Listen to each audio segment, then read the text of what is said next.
सोचिए अगर कोई एक ऐसी जगह हो जहाँ पे आपको 9 टू 5 की जॉब ना करनी पड़े, प्लस आपको वो काम करने की आज़ादी मिले जिस काम को करके आपको खुशी मिलती है।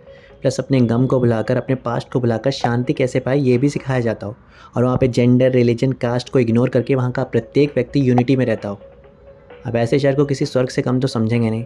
और एक ऐसा शहर एक्चुअली में प्रकट होने ही वाला था अमेरिका के ओरेगन गाँव में, जिसका नाम था रजनीशपुरम। बट एक्चुअली में वो स्वर्ग नहीं था। अब रजनीशपुरम नाम सुन के बहुत से लोग समझ गए होंगे कि मैं किसके बारे में बात करने जा रहा हूँ, बट जो लोग नहीं समझे तो मैं उनको बता दूँ। मैं बात करने जा रहा हूँ the wild wild country documentary series के बारे में, जो कि श्री रजनीश और ओशो की कहानी पर बेस है। तो आइए करते हैं इसी डॉक्यूमेंट्री के बारे में बात और जानते हैं कैसी है ये documentary. So hello guys, my name is Sabina वगैरी। Welcome to critics Kinara. So without wasting any time, let's get to the business. Documentary के बारे में जानने से पहले थोड़ा ओशो जी की जानकारी ले लेते, तभी आपको सीरीज़ देखने में और ज़्यादा मज़ा आएगा। एमपी के बरेली के कुचवाड़ा गांव में पैदा हुए रजनीश चंद्र मोहन जैन बचपन से ही इंटेलिजेंट और वाइज थे। फिर 1960 से 1968 तक उन्होंने कई इंस्टीट्यूट में फ़िलासफ़ी भी पढ़ाई। और जो उनका वे ऑफ लिविंग था, जो कि काफ़ी ज़्यादा ट्रेडिशनल था, उसके अगेंस्ट और रिलीजन के अगेंस्ट उनके काफ़ी ज़्यादा स्ट्रॉन्ग ओपिनियन होते थे, जो पब्लिक को काफ़ी बार ऑफेंड कर जाते थे, बट उससे कई ज़्यादा अमेज्ड भी कर जाते थे। इसीलिए वो ज़्यादा से ज़्यादा लोगों को इन्फ्लुएंस करने में सफल हो जाते थे। और यही सब आपको इस डॉक्यूमेंट्री में देखने को मिलने वाला है, जहाँ पे कैपिटलिज्म, स्पिरिचुअलिटी, सेक्सुअलिटी प्लस एक डायनामिक फॉर्म ऑफ मेडिटेशन के बारे में बताया जाता था।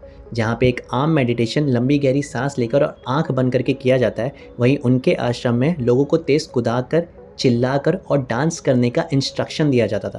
क्योंकि ओशो का मानना था कि जब आपके अंदर की सारी आवाज़ें बाहर आ जाती हैं, तभी आप अपने भीतर की आवाज़ को सुन सकते हैं और अपने इमोशन को फील कर सकते हैं। है ना डिफरेंट। और आपको ये भी बता दूं कि बॉलीवुड के जाने माने एक्टर लेट विनोद खन्ना भी ओशो से काफ़ी ज़्यादा इन्फ्लुएंस हो गए थे और बॉलीवुड को छोड़ के उनके आश्रम में एक माली का काम करने चले गए थे। खैर, डॉक्यूमेंट्री बहुत ही ज़्यादा विभिन्न चीज़ों से भरी हुई है, क्योंकि एक ऐसे इंसान की डॉक्यूमेंट्री जो खुद ही एक विभिन्न आदमी था।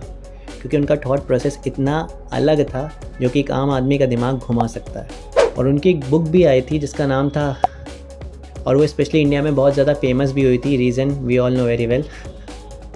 और वो अपने आश्रम में ऐसी ऐसी चीज़ें करवाते थे जो मेरा बताना कम और आपका देखना ज़्यादा सही रहेगा।